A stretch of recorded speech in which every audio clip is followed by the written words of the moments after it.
Meet Virginia. She was really in bad shape. Yeah. She was using, she didn't care about herself. She was, you know how you look when you're using, just kind of out of it, and her hair was all kind of chopped off.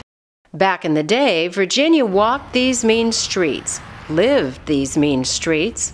She was involved in prostitution and drugs. Yeah, that was her claim to fame.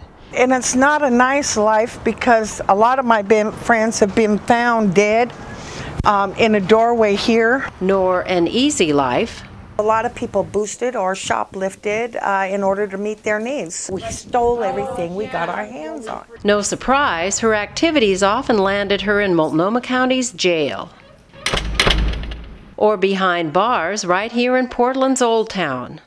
This is the cop shop. In the mornings, they'd let me out at 6 o'clock in the morning from the jail, and by 9 o'clock I was sitting at Rosehaven waiting. She actually had been brought into the police station next door to us because we were down on 3rd then. And when they let her go out, she came into our door, which was right there. But walking into Rosehaven's door and enjoying their hospitality did not change Virginia's behavior, but it did plant a seed. Sister Kathy.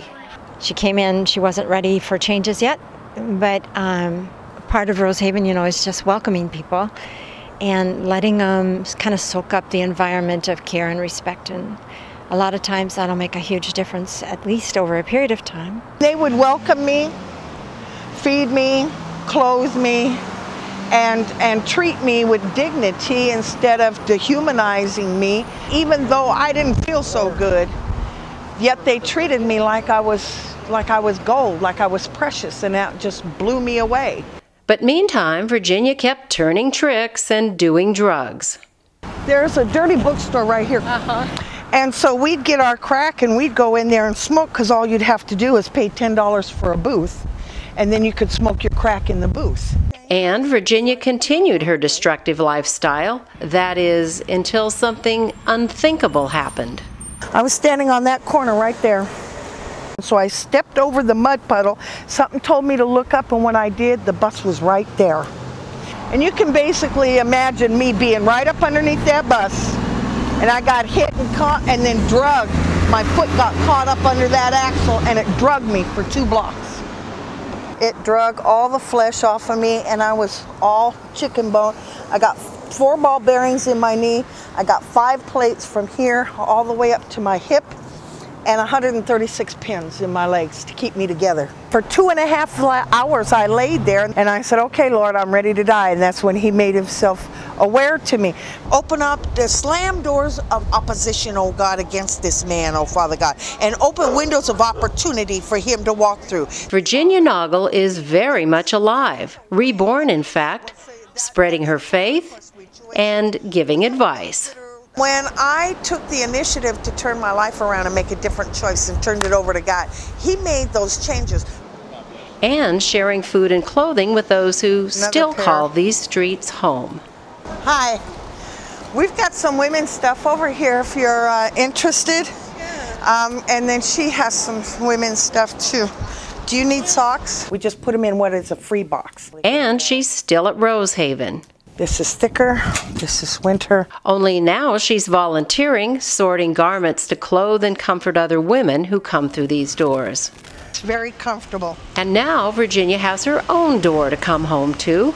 This is where I live. I went from doorways, sleeping outside. Now I've got a 1-bedroom, a beautifully furnished 1-bedroom apartment on the inside. And inside her apartment, Virginia is proud to show you she is now an award-winning poet and a college graduate with an associate's degree in alcohol and drug counseling. I'm not going to tell you what to do.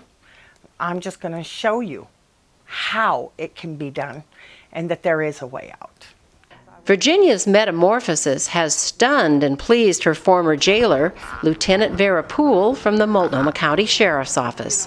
When I saw her and I didn't recognize her, I couldn't believe that was the same Virginia that we used to have at Clarago Center. She really made a significant transformation, and I am very proud of her.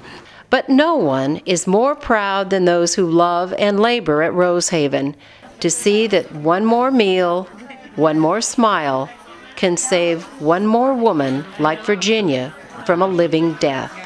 She likes herself. Let's start there. She's crazy about being alive and being clean, and she's just alive again. That's the best part. She's alive.